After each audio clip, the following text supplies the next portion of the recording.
Hello everyone, my name is Teresa with Chopstick and Succulents, and in my previous videos, I showed how I make succulent arrangements.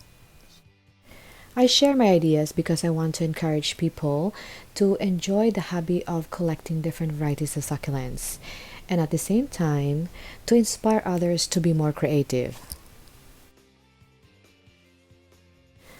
But I found out that a lot of you are still struggling to even keep your succulents alive. So to make an arrangement would even be more challenging. So I made this video to give you important tips on how not to kill your succulents. So here's tip number 1.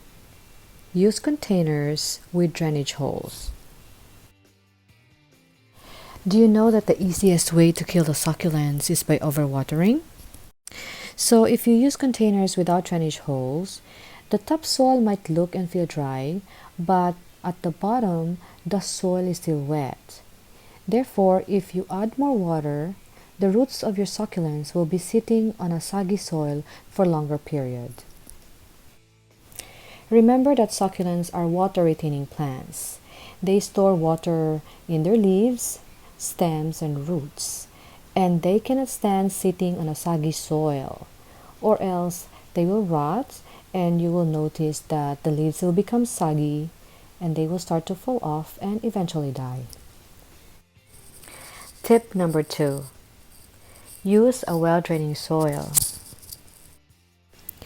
Succulents come from an environment that does not have a lot of nutrients and water. So we need to recreate that environment when we make our potting mix.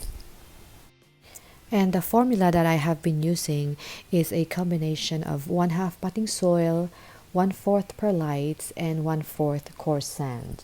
Perlite will improve the drainage and help prevent the soil from becoming compact to make sure that the soil will not hold too much water. The coarse sand will also improve the drainage of the soil and prevent it from becoming compact, but also it will mimic the kind of sandy and rocky soil where the succulents naturally grow. And the potting soil will provide the essential nutrients that they need in order to grow well. Tip number 3. I always make sure that the soil is completely dry before I water again. If I'm not sure, I feel the soil with my finger, and if it is still soft or a little bit moist, I wait for a few more days until I can feel that the soil is rough and completely dry before I water. And I find it very helpful to use a watering can with elongated spout because I can access the soil directly without watering the leaves. Succulents love a good soak rather than just sips of water. So to ensure that they receive adequate amount of water, I wait for the soil to absorb the water and then repeat it again for several times until I can see that the water is coming out at the bottom of the container.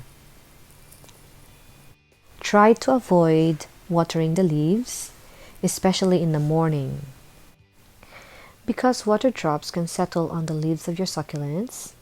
That can act like a magnifying glass that can intensify the heat that it receives from the sun and can cause some sunburn.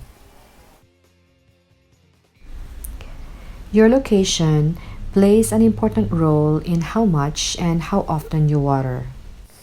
So if you live in a dry climate, you might need to water every 3 to 4 days.